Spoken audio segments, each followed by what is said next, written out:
The Plaza Hotel in New York City was transformed into a vision of elegance. White silk ribbons and fresh flowers adorned every corner, while crystal chandeliers cast a warm, ethereal glow throughout the grand ballroom. Soft classical music blended with excited chatter as guests arrived for what promised to be the wedding of the season. I stood in a quiet corner of the ballroom taking it all in. Today was my brother Nathan's wedding day, and as his only sister, I couldn't contain my pride. Nathan looked impeccable in his custom tuxedo, his handsome face radiating joy as he greeted guests. At 35, he was 5 years my senior, but he had been so much more than just a brother to me. After our parents died in a car accident when I was just 19, Nathan became my rock, my protector, my entire world. "You look beautiful, Jess," a familiar voice murmured in my ear as strong arms encircled my waist. I smiled and leaned back into my husband Tyler's embrace. "I was just thinking how handsome Nathan looks," I replied, watching my brother laugh with some college friends. "After everything he's done for me, for us, he deserves this happiness." Tyler nodded, pressing a gentle kiss to my temple. "He certainly does. Olivia is a lucky woman." I smiled in agreement. Olivia Williams was breathtaking with her delicate features and soft-spoken manner. Throughout their courtship, she had treated me like a sister, and I truly believed our small family had found its missing piece. I thought we had all found our happily ever afters. Nathan with Olivia and me with Tyler, my talented architect husband of 5 years. "They're the perfect match," Tyler continued, squeezing my hand. "Just like us." His words warmed my heart. We had built what everyone considered a dream marriage. Mutual respect, unwavering support, and a love that seemed unbreakable. In my eyes, Tyler Bennett was perfection itself. "I'm going to get us some champagne," he said, releasing me with a final kiss. "The ceremony starts in 20 minutes. I watched him disappear into the crowd, admiring how handsome he looked in his tailored suit. I wanted to capture this perfect day, so I decided to find Nathan and Olivia for some pre-ceremony photos. Scanning the room, I noticed Nathan deep in conversation with the wedding planner, but Olivia was nowhere to be seen. And I suddenly realized neither was Tyler. I checked my watch. The ceremony would begin soon, and I wanted those pictures. Perhaps they had stepped outside for some air. I made my way through the crowded ballroom toward the east wing, where a small balcony overlooked the hotel's magnificent gardens. As I approached the end of the hallway, I heard hushed voices and a woman's familiar laugh. My footsteps slowed instinctively. Through the partially open glass door to the balcony, I saw something that made my blood run cold. Tyler, my husband of 5 years, was locked in a passionate embrace with Olivia, my brother's bride still wearing her immaculate white wedding gown. His hands caressed her waist as they kissed deeply, completely oblivious to my presence. Time seemed to stop. The sounds of the wedding faded to a muffled buzz as blood rushed in my ears. I pressed my back against the wall, fighting waves of nausea. Surely this couldn't be real. Maybe they were practicing for a surprise dance, or maybe, "You're playing a dangerous game meeting me here today." Olivia's flirtatious voice shattered my desperate rationalizations. "Who's going to catch us?" Tyler replied with a laugh I'd never heard before, arrogant and dismissive. "They're all running around like obedient puppets. That brother of hers is nothing but a lovesick fool." Still, Olivia sighed, her arms still draped around my husband's neck. "I don't like the idea of living with you and your wife. When will you get rid of her?" My legs nearly buckled beneath me. "Get rid of me." What was happening? Tyler's laugh turned even colder. "Don't be jealous of Jessica. She's nothing but a means to an end. I only married her for her family connections. She opened doors to elite clients that would have taken me years to reach otherwise. Once we've secured Nathan's fortune, we can do whatever we want." "And how long will that take?" Olivia purred. "Not long. Between your position as his loving wife and my trusted business advice, we'll drain the Myers Corporation dry within a year, and our friend will be very pleased." I couldn't breathe. 5 years of marriage, all a calculated lie. The love I thought we shared had been nothing but a mask for Tyler's ruthless ambition. I stumbled backward, tears streaming down my face. Without conscious thought, I found myself moving through the hallways, vision blurred and mind racing. I collided with someone, a solid, familiar presence.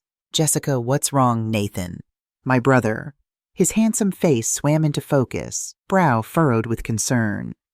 "Nathan," my voice cracked as I collapsed against him, unable to hold back the torrent of tears. Between sobs, I told him everything I'd just witnessed. The kiss, the conversation, the cruel truth behind my marriage and his upcoming one. I expected shock, fury, pain, but as I spoke, Nathan's expression remained oddly controlled. When I finished, he gently wiped my tears away and looked directly into my eyes. "I know, Jess." "You know?" I pulled back, staring at my brother in disbelief. "What do you mean, you know?" Instead of the devastation I expected, Nathan's face held a calm determination I'd only ever seen when he made critical business decisions. He glanced around the hallway, then firmly took my elbow and led me to a small antechamber reserved for the groom. After making sure no one had followed us, he locked the door behind us. The room was festooned with white ribbons and silver balloons, a stark contrast to the heavy conversation about to take place. "I've known for 3 months," Nathan said quietly, guiding me to sit down. Something about Olivia's behavior started to feel off. She showed an unusual interest in specific company projects, details most fiancés wouldn't care about. And Tyler, he shook his head. The way he acted around her at family dinners, subtle glances standing too close, things only someone watching carefully would notice. My mind reeled. While I had been blindly happy, my brother had been silently observing, piecing together the betrayal happening right under our noses. "I hired a private investigator." He continued, pulling out his phone. "What they discovered was worse than simple infidelity."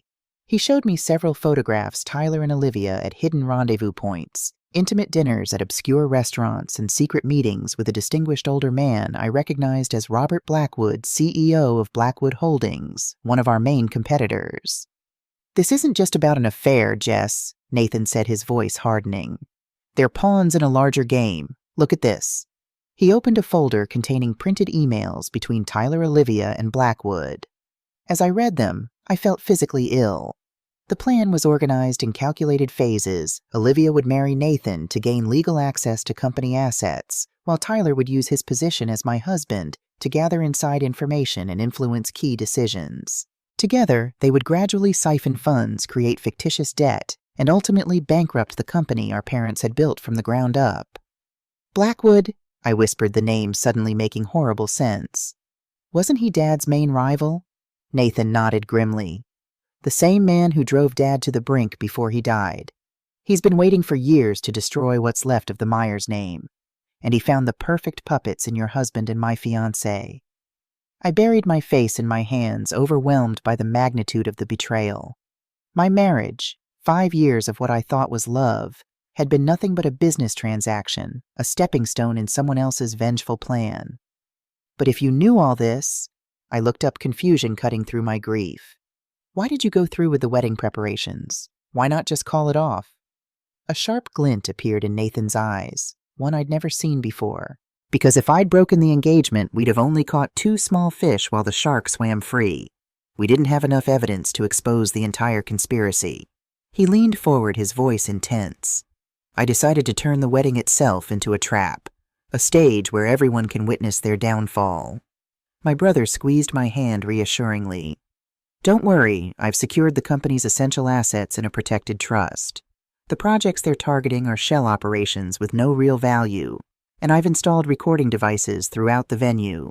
His eyes softened as he looked at me. "Your discovery today was unexpected, but it's actually perfect timing. They'll never suspect you now. They'll just see you as the heartbroken wife. That gives us an advantage." Despite my pain, I felt a spark of determination ignite within me. These people hadn't just betrayed our trust. They had conspired to destroy our parents' legacy. The tears dried on my cheeks as anger replaced despair. "What do you need me to do?" I asked, straightening my shoulders. Nathan smiled, and for a moment I glimpsed the brother who had protected me all these years. "Just play your role. Be shocked, be hurt, which won't be difficult, I know. The more devastated you appear, the less they'll view you as a threat." A knock on the door interrupted us. "Mr. Myers, the ceremony begins in 5 minutes." Nathan stood and adjusted his bow tie, his face transforming into that of the eager groom. He looked at me with newfound respect.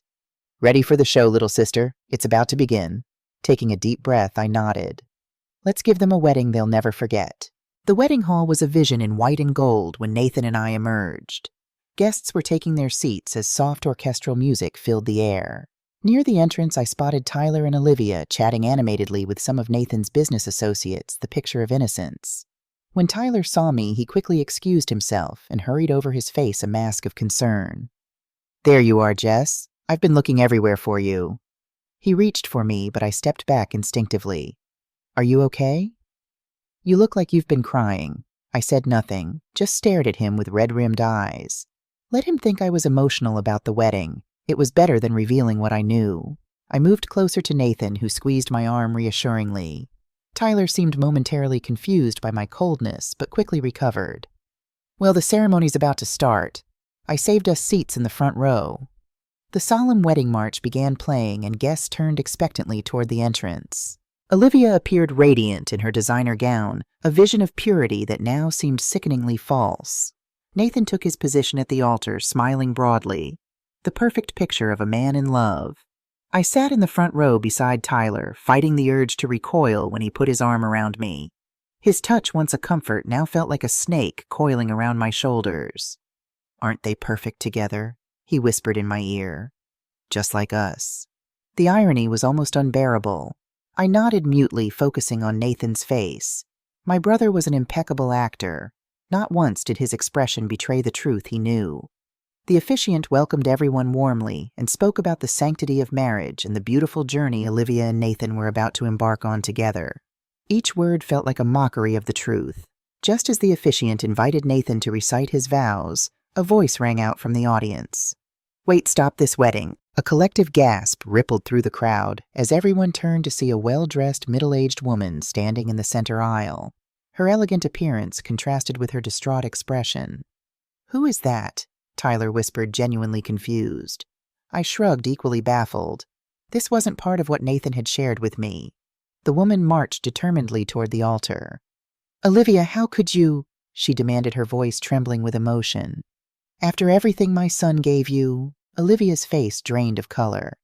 "Mrs. Anderson, what are you doing here?" "I'm here to stop you from making a mockery of love. Again."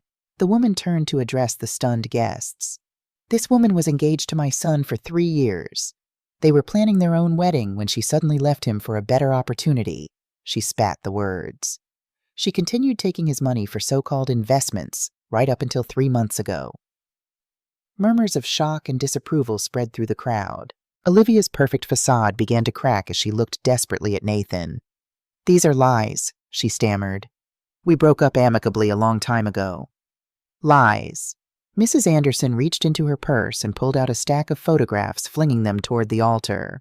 They scattered across the floor, images of Olivia with another man looking very much in love. "These are from your engagement party with my son, dated 6 months ago." Olivia seemed to shrink under the collective stare of hundreds of judging eyes. Her gaze darted frantically between the photographs, and Nathan silently pleading for help. But Nathan, who should have been devastated by these revelations, merely folded his arms and regarded her with cool detachment. Seeing her performance failing, Olivia clutched her chest dramatically and collapsed onto the floor, feigning a faint. Her family members rushed forward, creating a scene of chaos as they called for help. Nathan calmly stepped forward, picking up the microphone the officiant had dropped in shock. "Ladies and gentlemen," he announced, his voice resonating through the hall. "I apologize for this unexpected drama, but I believe the truth should always come to light." He glanced down at Olivia, who was peeking through her eyelashes to gauge the room's reaction. "Your acting skills are impressive, Olivia," he said coolly, "but I think it's time to end this charade." The crowd fell silent, hanging on his every word. Even Olivia's unconscious form went still. "And to make this performance even more interesting," Nathan continued, "I'd like to invite another special guest to join us, someone very closely connected to this deception." My heart began to pound as Nathan turned to look directly at Tyler beside me. The spotlight followed his gaze, suddenly illuminating us in the front row. "My brother-in-law, Tyler Bennett," Nathan announced. "Would you please join us on stage?" Tyler froze beside me. I could feel the tension radiating from him as hundreds of eyes turned in our direction. "Go on," I whispered, giving him a gentle nudge. "Nathan probably wants you to say a few words about marriage." The irony in my voice was subtle but unmistakable. Tyler glanced at me sharply, sensing something wasn't right, but with everyone watching, he had no choice. Adjusting his tie nervously, he made his way to the altar. Nathan greeted him with a brotherly embrace that appeared genuine to everyone but those of us who knew the truth. Tyler is not just my sister's husband, Nathan addressed the crowd, but a talented architect and trusted family advisor. We've relied on his expertise for many important business decisions. Tyler smiled uncomfortably, clearly unsure where this was heading. In fact, Nathan continued, his tone subtly shifting. He and my beautiful bride seem to have developed quite a close working relationship. Olivia's eyes snapped open, abandoning any pretense of unconsciousness. Perhaps too close, Nathan added softly. He signaled to someone at the back of the hall. The large screens that had been displaying romantic photos of the couple suddenly went dark. When they illuminated again, they showed crystal-clear footage of the hotel balcony from less than an hour ago. Tyler and Olivia locked in a passionate embrace, their conversation captured with perfect clarity. "Who's going to catch us? They're all running around like obedient puppets. That brother of hers is nothing but a lovesick fool. I don't like the idea of living with you and your wife. When will you get rid of her? Don't be jealous of Jessica. She's nothing but a means to an end." The ballroom erupted in gasps and exclamations of shock. Tyler staggered backward as if physically struck, while Olivia scrambled to her feet, her face a mask of panic. This is fake," Tyler sputtered, pointing at the screens. "It's been doctored." But the evidence was irrefutable. The recording continued to play, revealing every detail of their conspiracy, every cruel word about me, every calculated plan to exploit my brother's trust. From my seat in the front row, I let my tears flow freely. Not the shocked tears of new discovery, but the deep, painful tears of finally confronting the truth in public.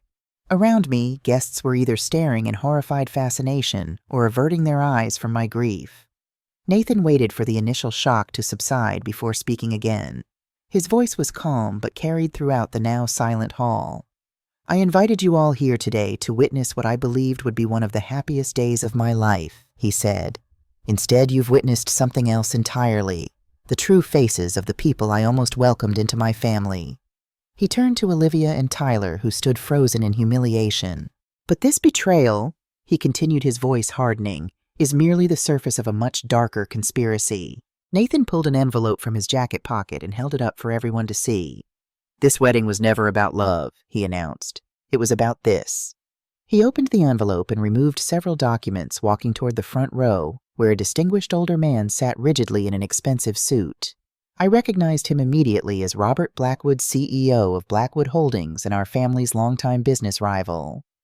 "Mr. Blackwood," Nathan addressed him directly, "I'm surprised you accepted my wedding invitation. I wouldn't have thought such a personal event would interest you." Blackwood maintained an impressive poker face, but I noticed a slight twitch at the corner of his mouth. "I've always appreciated a good celebration, Mr. Myers," he replied smoothly. "And you've certainly provided memorable entertainment." "Indeed," Nathan nodded, passing the documents to a young woman I recognized as a junior reporter from the Financial Times. "I believe you'll find these particularly entertaining, Ms. Parker.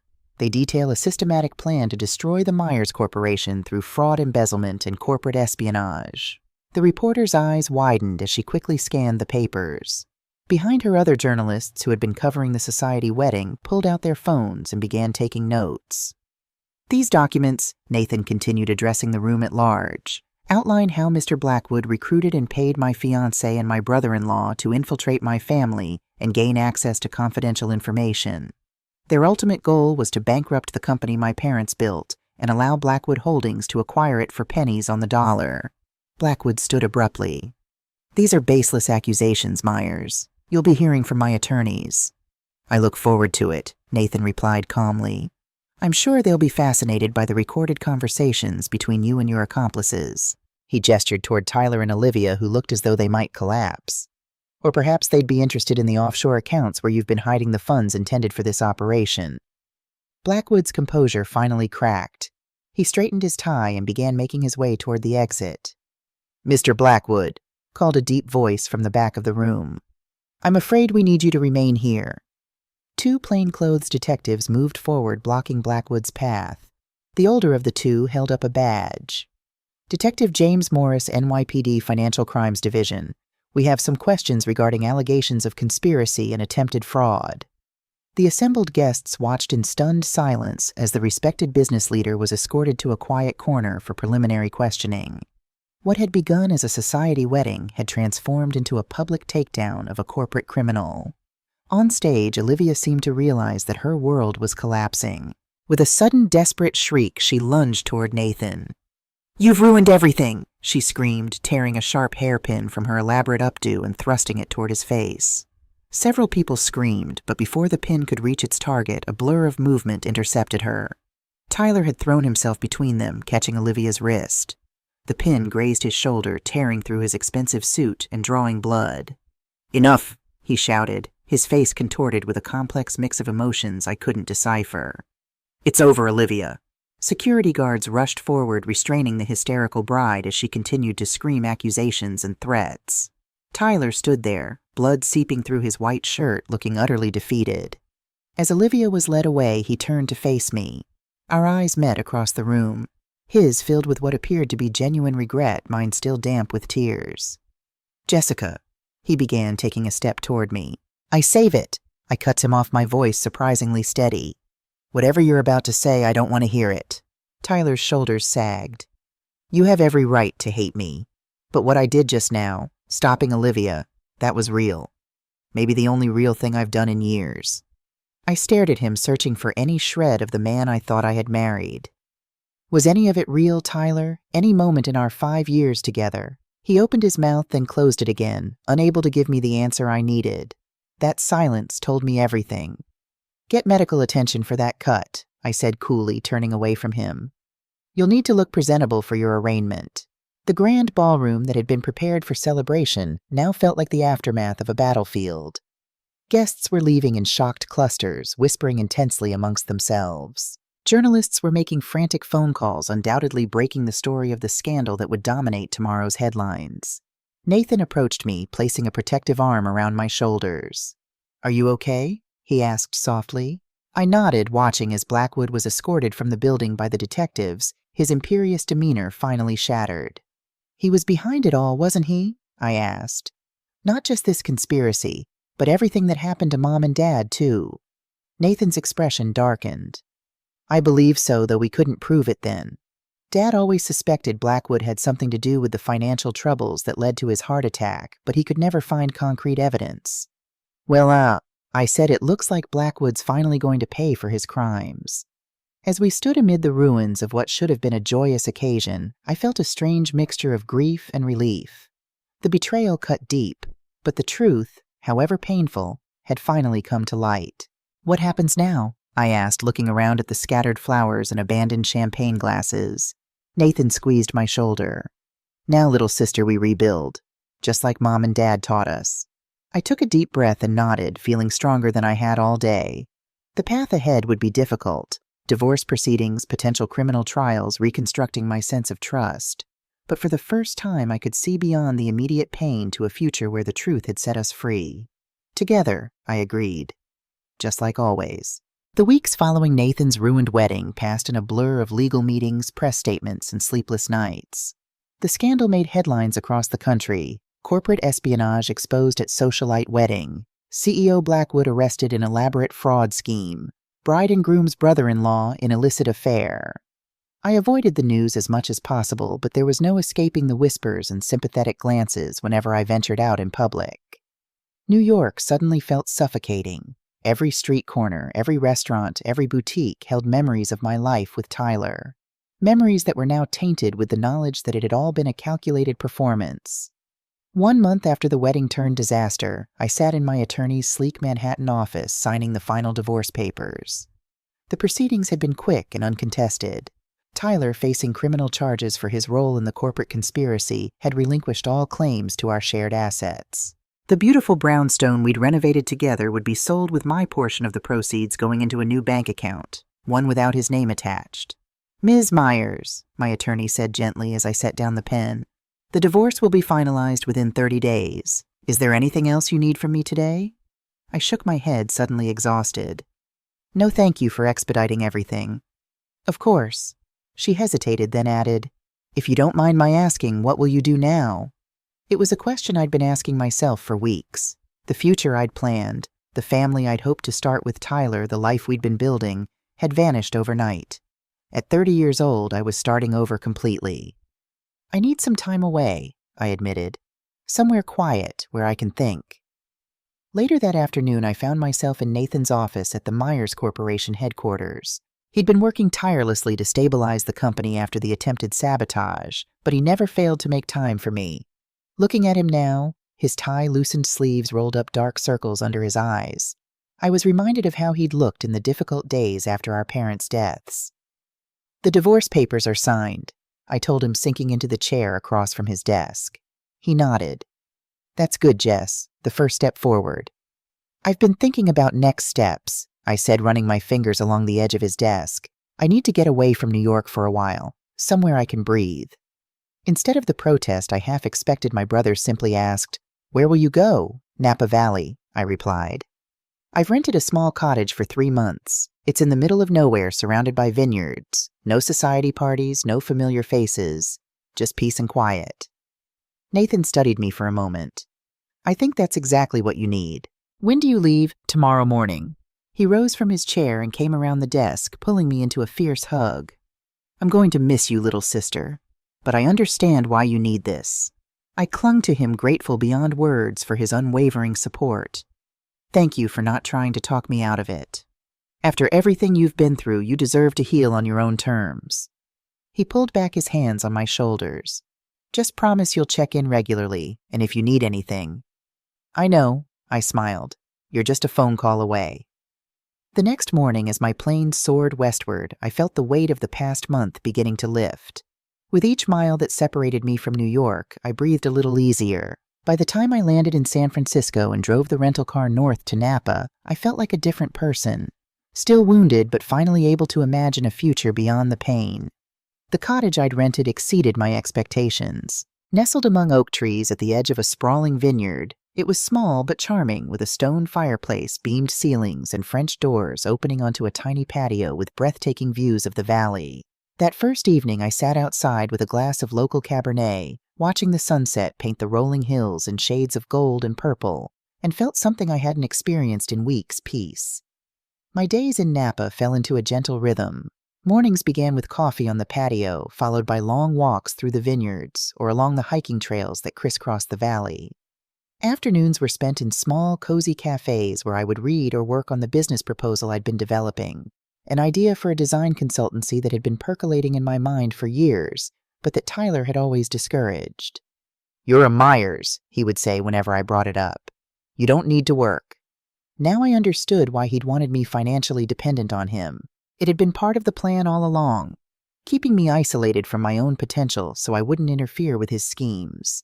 That realization strengthened my resolve to build something of my own. 3 weeks into my Napa sojourn, on a crisp autumn afternoon, I was sitting in a rustic cafe on the outskirts of St. Helena. The converted farmhouse was popular with locals rather than tourists, which suited me perfectly. I'd claimed a small table by the window and spread out my notebook, sketching preliminary logos for my new venture. "Excuse me," a deep voice interrupted my concentration. "Is this seat taken?" I looked up, ready to politely decline company, when recognition dawned. The man standing beside my table, a steaming mug in one hand, was vaguely familiar. Tall, with broad shoulders, dark hair threaded with silver at the temples, and striking blue eyes. "I'm sorry to disturb you," he continued when I didn't immediately respond. "The cafe is packed, and this is the only free chair I can see." Glancing around, I realized he was right. Every other table was occupied, likely due to the unexpected rainstorm that had just begun outside. "Of course," I said, gesturing to the empty chair across from me. "Please join me." As he sat down, studying me with curious eyes, I suddenly remembered where I'd seen him before. "You're the officer who handled my fender bender last year," I blurted out. "In New York. Officer Reed, right?" He looked surprised, then pleased. "Good memory. It's Michael, actually. Michael Reed." He extended his hand. "And you're Jessica Myers, though I have to admit I didn't expect to run into you here in Napa." I shook his hand, noticing his firm but gentle grip. "Likewise. Are you on vacation?" A smile tugged at the corner of his mouth. "Not exactly. I transferred to the Napa County Sheriff's Department about a month ago. Needed a change of scenery after 15 years with the NYPD. "That's quite a change," I observed, intrigued despite myself. Michael Reed had made an impression on me during our brief encounter in New York. Professional but kind, with an easy manner that had calmed me after the accident. "What about you?" he asked. Last I checked, the Myers family was a New York institution. I hesitated, wondering how much he knew about the recent scandal. If he'd been in Napa for a month, he might have missed the worst of the media frenzy. "I'm taking some time off," I said carefully. "Needed my own change of scenery."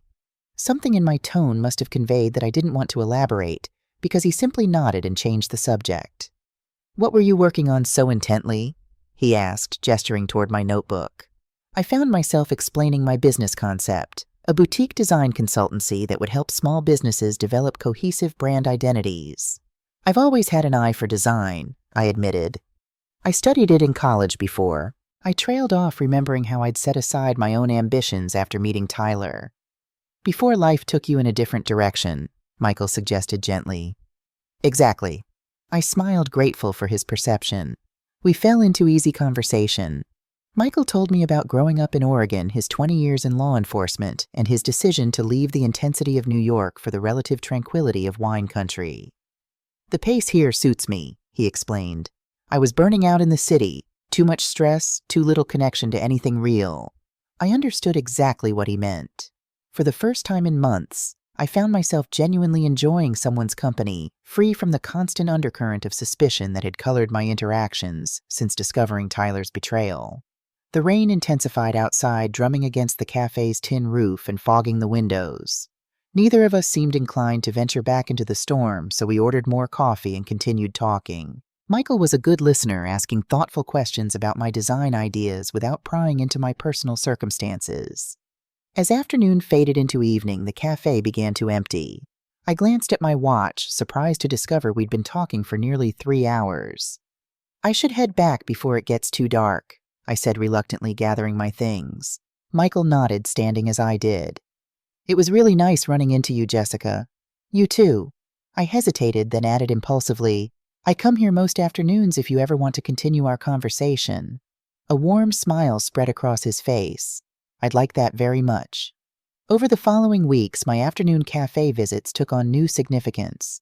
Michael didn't appear every day, but when he did, sliding into the chair across from me with a cup of black coffee and that same warm smile, the hours flew by in engaging conversation. He never pushed for details about why I'd really left New York, though I suspected he'd eventually looked me up and discovered the scandal. Instead, he shared stories about his own life, his brief failed marriage in his 20s, his decision to become a police officer after his sister was the victim of a home invasion, his passion for hiking and landscape photography. Gradually, I found myself opening up to him, not about Tyler or the betrayal, that wound was still too raw, but about my childhood, my parents, my relationship with Nathan, and my dreams for the future.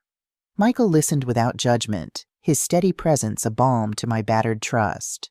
One Saturday in late October, he invited me on a hike to a secluded viewpoint he'd discovered. "The foliage is at its peak right now," he said. "The valley looks like it's been painted in watercolors. I thought, maybe you'd like to see it, unless that's too forward," he added quickly. I surprised myself by agreeing immediately. The prospect of spending time with Michael outside our cafe meetings didn't trigger the anxiety I expected. Instead, I felt a flutter of something I hadn't experienced in months: anticipation. The hike was magical.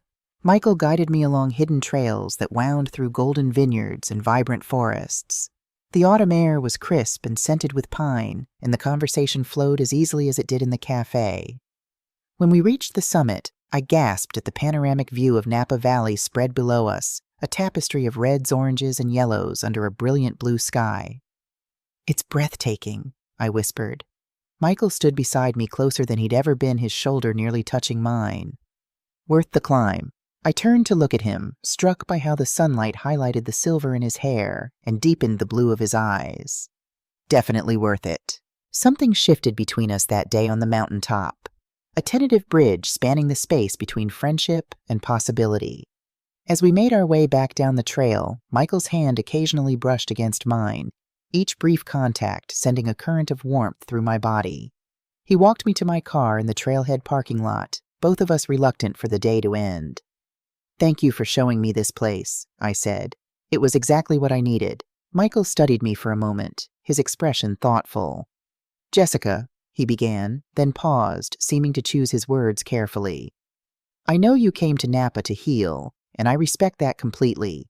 I also know there's a lot you haven't told me about what brought you here, and that's okay too. I held my breath, unsure where he was going with this. I just want you to know, he continued, that I enjoy spending time with you. A lot. And if you ever want to talk about the things you've been avoiding, I'm a pretty good listener. No pressure, though. He smiled that warm smile that had become so familiar. Either way, I'm glad our paths crossed again. In that moment, looking into his earnest blue eyes, I felt something crack inside me. The protective shell I'd built around my heart since Tyler's betrayal. It wasn't broken, not yet, but for the first time I could imagine letting someone in again. Maybe someday soon, I said softly. But for now, would you like to have dinner with me tomorrow night? I make a mean risotto. His smile widened. I'd like that very much. My cottage's small kitchen had never been put to much use during my stay in Napa, but that Sunday evening, it came alive with the sounds and smells of serious cooking. I stirred the risotto carefully, adding ladlefuls of warm broth as classical music played softly in the background. Through the kitchen window, I watched the sun begin its descent behind the distant mountains, casting long shadows across the vineyard. The doorbell rang precisely at 7. When I opened it, Michael stood on the porch holding a bouquet of wildflowers and a bottle of local wine. These were growing along my driveway, he said, handing me the colorful bouquet. I thought they'd brighten your table. The simple gesture touched me deeply.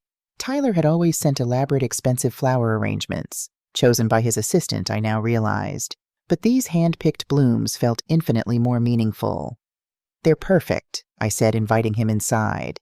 Dinner was relaxed and enjoyable. Michael complimented my risotto enthusiastically. Best I've ever had, and I'm not just saying that. And the wine he'd brought paired perfectly with the meal. As we lingered over dessert, a rustic apple tart from the local bakery, our conversation turned more personal.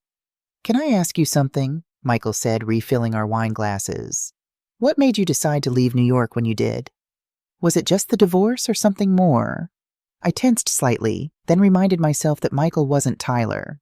He wasn't asking to gather information or gain advantage. He genuinely wanted to understand. It was everything, I admitted. The divorce, yes, but also discovering that my entire marriage had been based on lies. Finding out the man I loved had been using me for years to get to my family's company. I traced the rim of my wine glass, gathering courage. Did you look me up after we reconnected? The scandal was all over the news. Michael nodded. I did after our second or third cafe meeting. I was curious about what brought someone like you to Napa alone. Someone like me. Successful, connected, beautiful. His eyes held mine steadily, clearly running from something painful. I took a sip of wine, letting the warmth of his compliments and his perception wash over me. Then you know the basics. My husband was having an affair with my brother's fiancée, and both were involved in a conspiracy to destroy our family business. Saying it out loud still felt surreal. What you might not know is that I discovered it all on the day of my brother's wedding. I actually caught them together, heard them talking about me like I was nothing more than a stepping stone. Michael's expression darkened. I'm so sorry, Jessica. No one deserves that kind of betrayal. The worst part wasn't even the affair. I continued, the words flowing more easily now. It was realizing that everything I thought we had, 5 years of marriage, all those moments I treasured, was just part of his plan, a means to an end. That's why you needed to get away, Michael said, to figure out what was real. Exactly. I looked at him with newfound appreciation. You understand. I've never experienced anything on that scale, he said, but betrayal leaves the same scars no matter the size of the wound. It makes you question your judgment, your worth. I nodded, feeling the sting of tears. I keep asking myself how I could have been so blind. There must have been signs. Michael reached across the table and tentatively covered my hand with his. People like your ex-husband, people who can maintain a deception for years, they're practiced at it. They know exactly how to make you see what they want you to see. His touch was warm and grounding, his words a balm to my battered self-confidence. Thank you, I whispered, for not thinking I was a fool. Never, he said firmly. Just someone who chose to see the good in people. That's not a flaw, Jessica. It's a strength, even if it leaves you vulnerable sometimes. We sat in comfortable silence for a moment, his hand still covering mine, the connection between us deepening with each passing second. "What about you?" I finally asked. "You mentioned a failed marriage. What happened?" Michael withdrew his hand slowly and leaned back in his chair, his expression turning reflective. "I married young, 24 right after the police academy. Sarah was my high school sweetheart." He smiled faintly at the memory.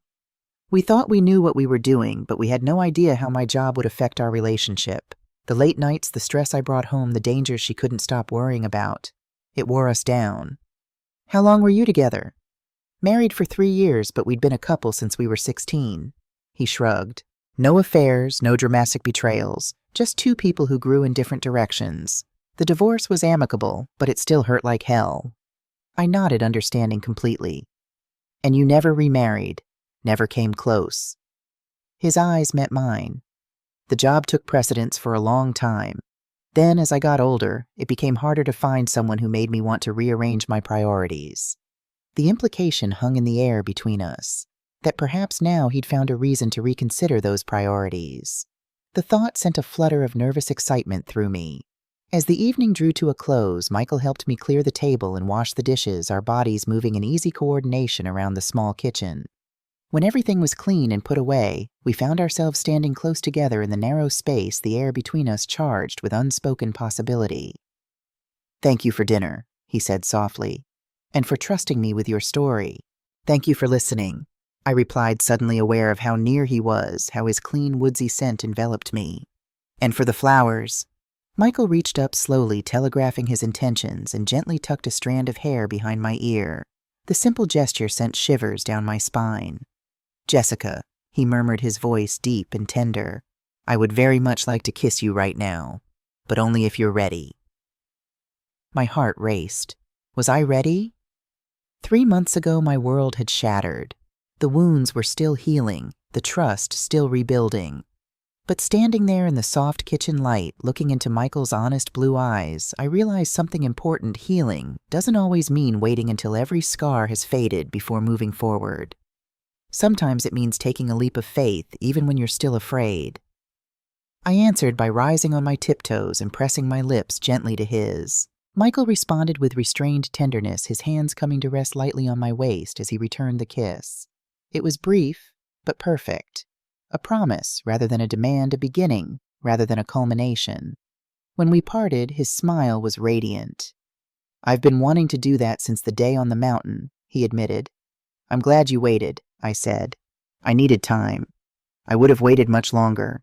He brushed his thumb across my cheek. "You're worth being patient for Jessica Myers."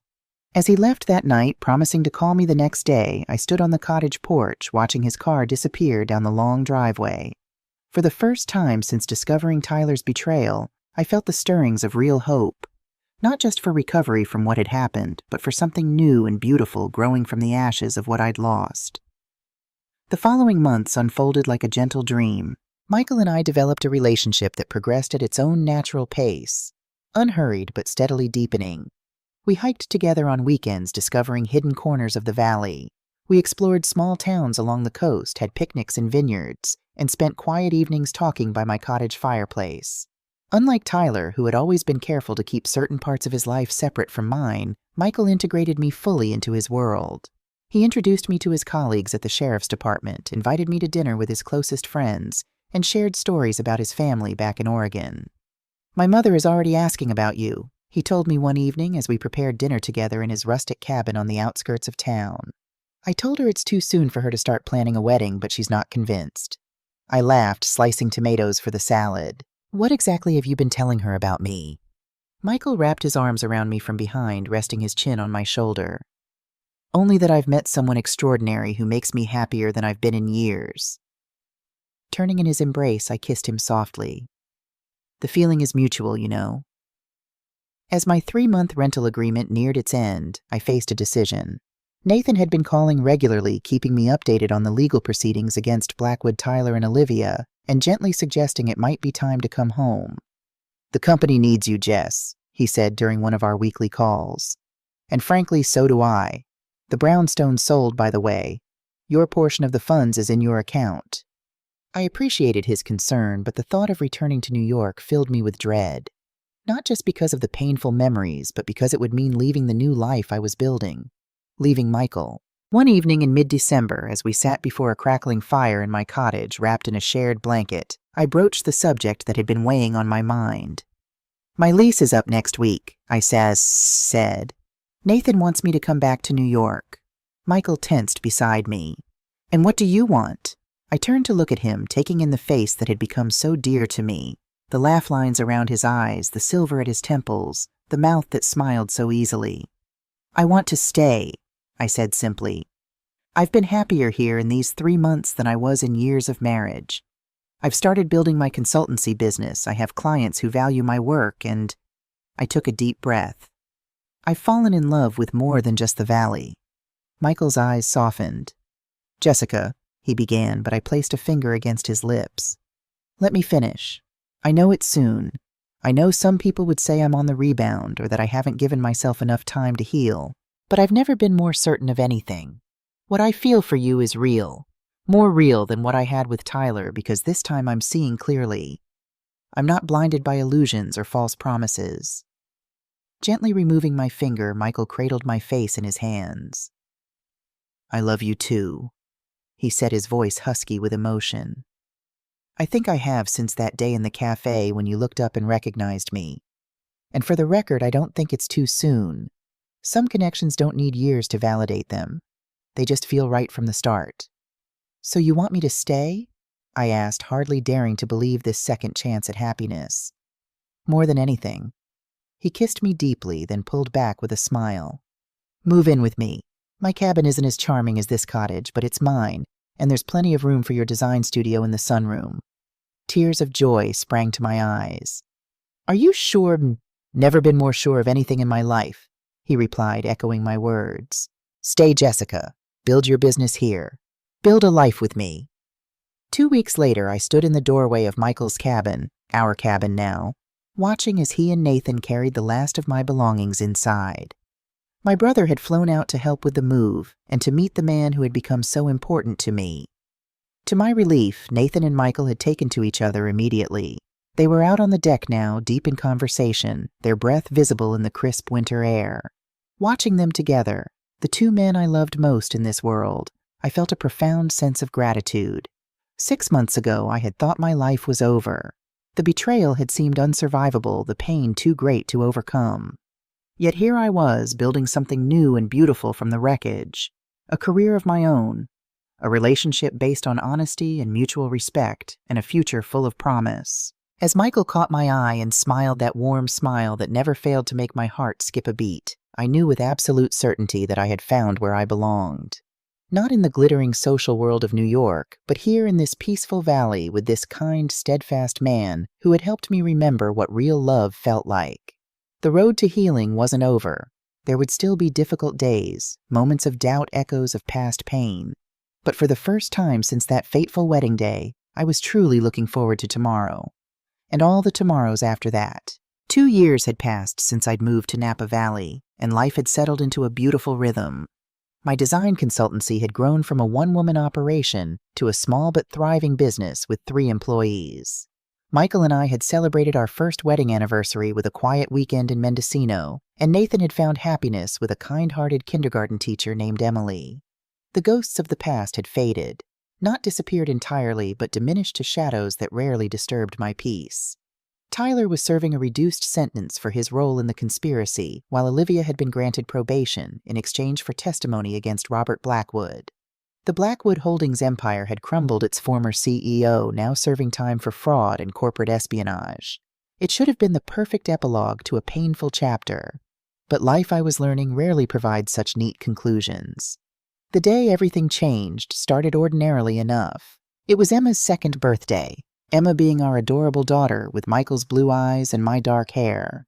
We'd planned a small celebration at home with Nathan and Emily, who had flown in from New York for the occasion, and a few close friends from Napa. The living room was festooned with pink balloons and streamers. A homemade cake adorned with 2 candles sat on the dining table, and a small pile of wrapped gifts waited in the corner.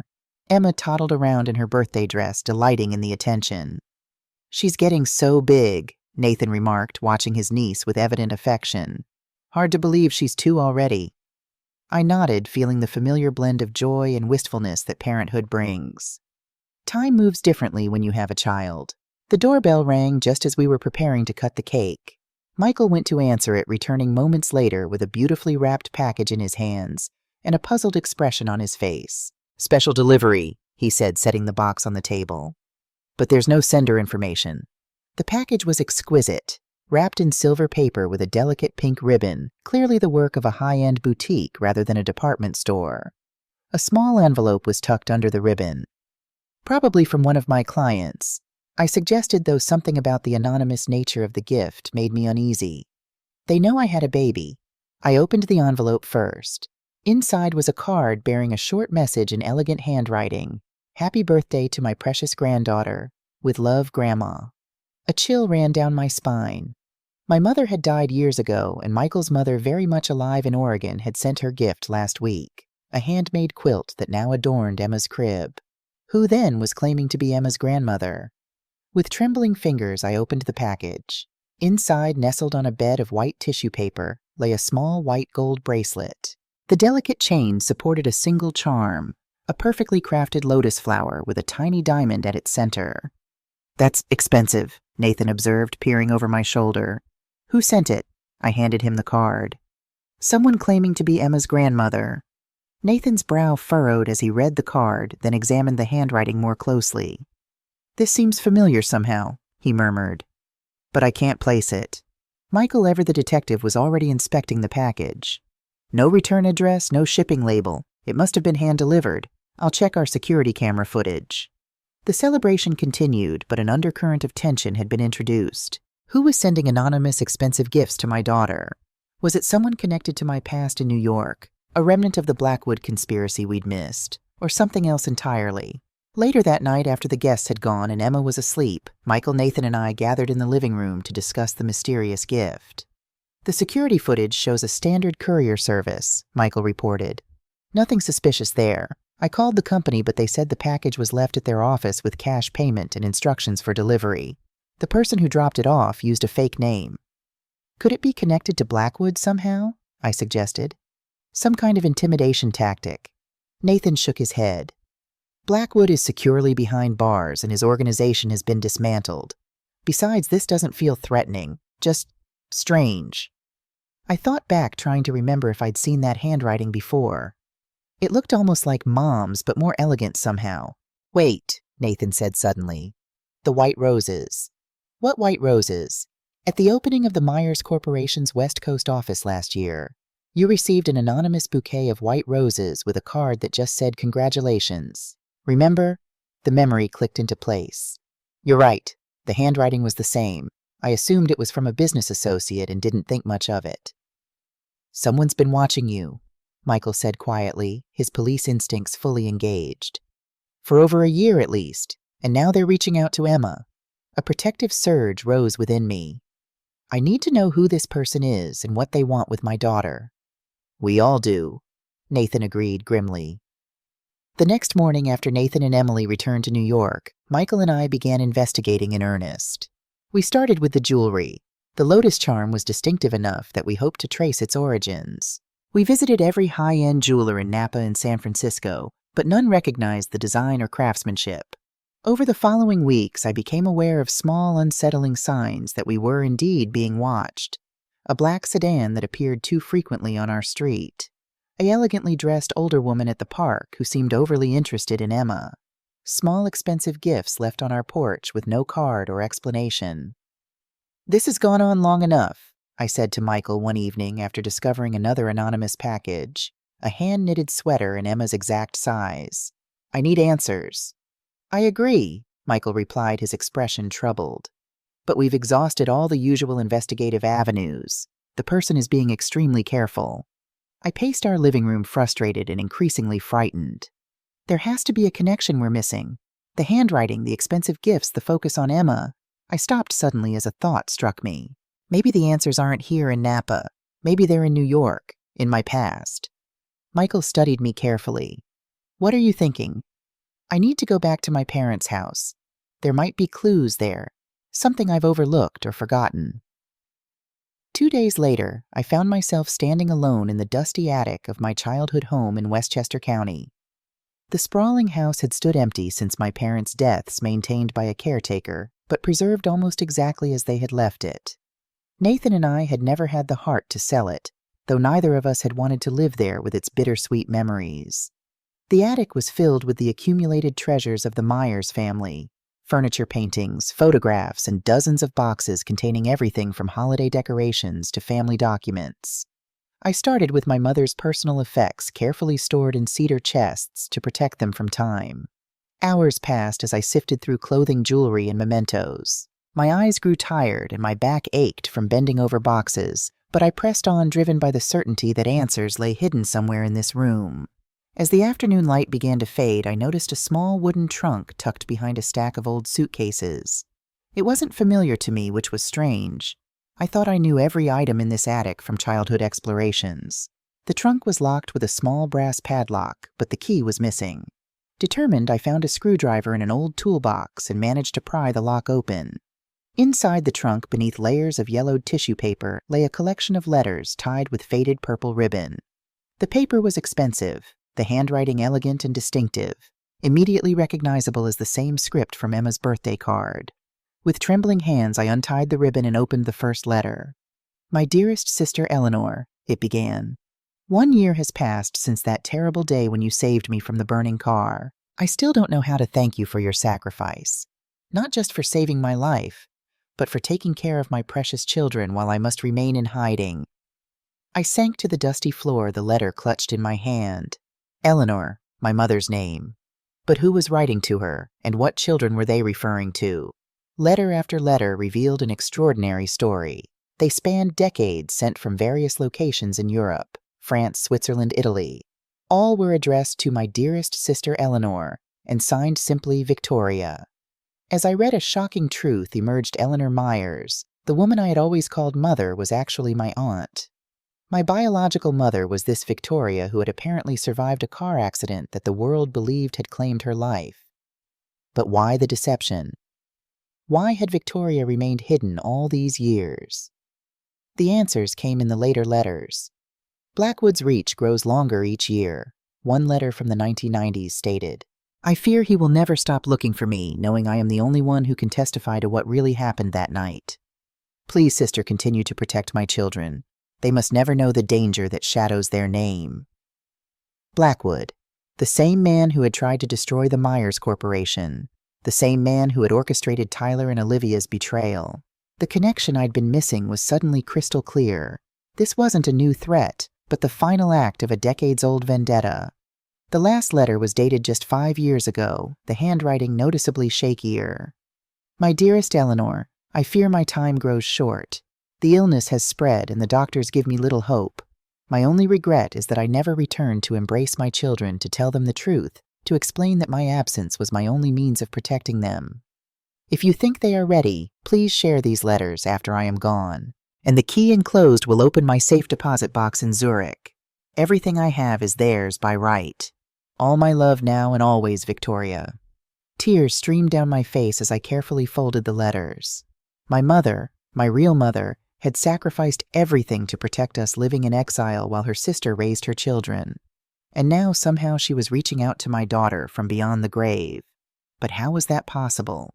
And what did the safe deposit box contain? With the letters and the key tucked safely in my bag, I returned to the hotel where Michael was waiting with Emma. His face registered alarm when he saw my tear-streaked face. "Jessica, what happened? What did you find?" The revelation about my true parentage shook Nathan even more deeply than it had me. As we sat in his New York office the following day, the stack of Victoria's letters between us, his normally composed face reflected shock, grief, and confusion. "All these years," he said hoarsely. "Eleanor, Mom, never said a word. She raised us as her own, carried this secret to her grave." "She was protecting us," I said gently, "and protecting Victoria." "But from what exactly?" Nathan flipped through the letters again. "These hint at something terrible, something involving Blackwood, but they're frustratingly vague on details." Michael, who had been quietly studying the letters while Nathan and I processed our emotions, spoke up. "The key piece seems to be this car accident. Victoria mentions being saved from the burning car and then having to go into hiding. What do we know about this accident? Nothing, I admitted. It must have happened before Nathan and I were born or when we were too young to remember. Then that's where we start, Michael said firmly. If this accident is connected to Blackwood, there should be records. Using Nathan's corporate resources and Michael's law enforcement contacts, we began piecing together a timeline. The breakthrough came when we located Paul Jenkins, a retired chauffeur who had worked for Reed Jewelers, a once prominent company that had mysteriously collapsed in the 1990s. We met Paul in his modest retirement home in Queens. At 82, he was frail, but sharp-minded, his eyes lighting with recognition when he saw Nathan. "My God," he whispered. "You look just like your father. You're Richard Reed's boy, aren't you?" Nathan and I exchanged startled glances. "Reed," Nathan repeated. "Our father was Richard Myers." Paul shook his head slowly. "No, young man. Your father was Richard Reed, CEO of Reed Jewelers. And you—" He turned to me, eyes glistening. "You have your mother's eyes, Victoria's eyes." Over the next hour, Paul revealed a history we'd never imagined. Richard Reed had been a brilliant jeweler and businessman, building Reed Jewelers into one of America's premier luxury brands. Robert Blackwood had been his ambitious vice president, hungry for control of the company. The day of the accident, Paul recounted, "Mr. Blackwood sent me on an errand to Connecticut, unusual since I was always Mr. Reed's personal driver. He replaced me with a new hire I didn't know. Hours later, I heard the news the company car had gone off a cliff in the Catskills, exploding on impact. They said all 4 occupants died, Mr. and Mrs. Reed and the driver and his wife. But my mother survived," I said quietly. Paul nodded. "I never knew for certain, but I suspected. The bodies were badly damaged in the fire. Identification was difficult. I tried to tell the police that the car had been meticulously maintained, that an accident like that was almost impossible, but no one listened." "And Blackwood took control of Reed Jewelers," Nathan concluded. "Within days," Paul confirmed. "And the company began to change. The quality declined, longtime employees were let go, and within 5 years, Reed Jewelers was bankrupt, but somehow Blackwood emerged wealthy enough to start Blackwood Holdings." "He engineered the accident," Michael said grimly. "And when Victoria somehow survived, he must have threatened her, forced her to stay dead while he looted the company." "But why did she never come forward?" I asked. "Even years later." "Fear," Paul suggested. "Not for herself, but for you children. Blackwood was ruthless. If he'd known Victoria was alive, that she could testify against him." The implication hung heavily in the air. "My mother had given up everything, her identity, her children, her life, to keep us safe from a man who had already proven he was willing to kill for power." "There's one more thing," Paul added. "Mr. Blackwood was paranoid. He had recording devices installed throughout the executive offices, supposedly for security, but really to spy on conversations. Mr. Reed discovered one in his office shortly before the accident." "Do you think those recordings still exist?" Michael asked intently. "The old Reed building still stands," Paul replied. "Blackwood Holdings acquired it years ago. Mr. Reed's office on the top floor was sealed after his death, supposedly as a memorial, but no one was ever allowed inside." Nathan and I looked at each other, the same thought forming in our minds. If Blackwood had preserved Richard Reed's office as a shrine, there might still be evidence inside. Evidence that could finally reveal the full truth of what had happened to our parents. "We need to get into that office," Nathan said decisively. Michael shook his head. "The Blackwood Tower has state-of-the-art security. We can't just walk in and ask for a tour." "No," I agreed, "but we might not have to." I pulled out my phone and showed them something I'd noticed earlier. The Myers Corporation Tower, which Nathan had built 5 years ago, stood directly adjacent to the Blackwood Tower in downtown Manhattan. "The roofs are almost level," I pointed out. "If we can access our building after hours—" Michael stared at me incredulously. "You're suggesting we break into Blackwood Tower via the roof? That's insanely dangerous and illegal." "Not if Nathan authorizes our presence in the Myers building," I countered. "And technically we're not breaking in.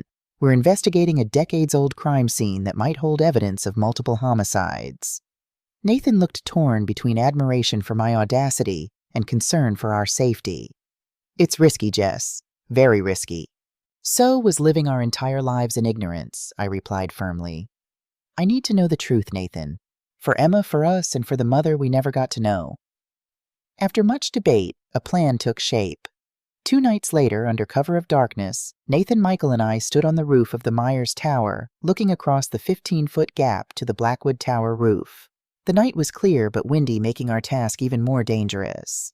Michael, who had experience with rock climbing, secured a line between the buildings and went first, moving with confident precision across the gap.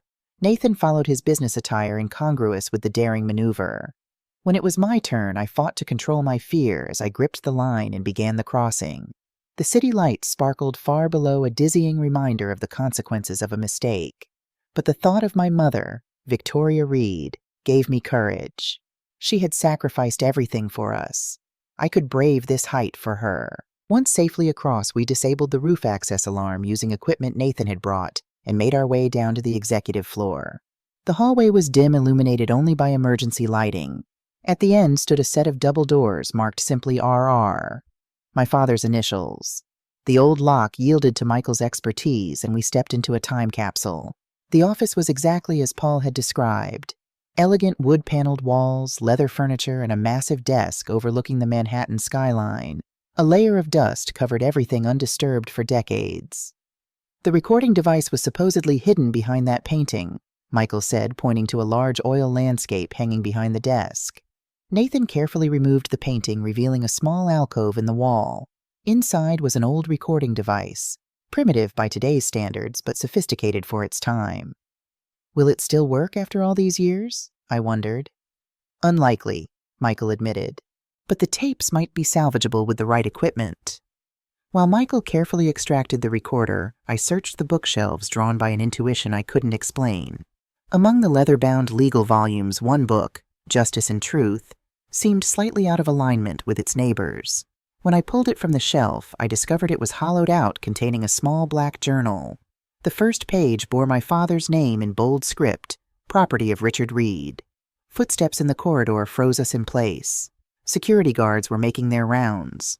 Michael quickly shut off his flashlight, and we pressed ourselves against the wall behind a large filing cabinet. The door opened, a beam of light sweeping across the room. "Just checking the sealed office," a voice said. "Mr. Blackwood's standing orders." My heart pounded so loudly I was certain the guards would hear it. After what felt like an eternity, they closed the door and moved on. We waited several agonizing minutes before daring to move again. "We need to go," Michael whispered urgently. "Now!"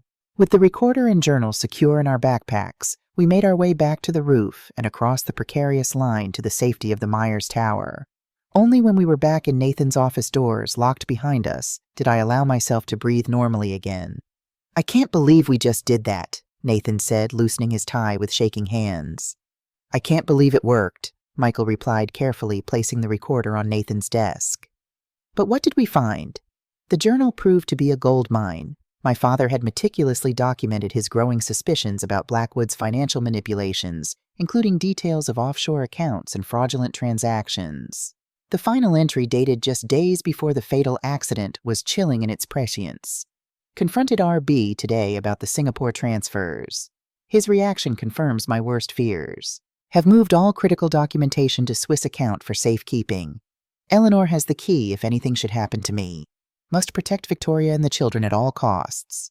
With specialized equipment borrowed from a former colleague of Michael's, we managed to recover audio from the ancient recorder.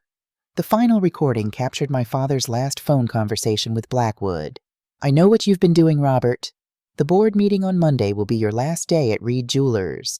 I have all the evidence needed to send you to prison for a very long time." Blackwood's voice was cold. "You're making a serious mistake, Richard. Think of your family." "Is that a threat?" my father demanded. "A friendly warning," Blackwood replied smoothly. "Accidents happen every day." The recording ended there, the last words my father would exchange with the man who would orchestrate his death just days later.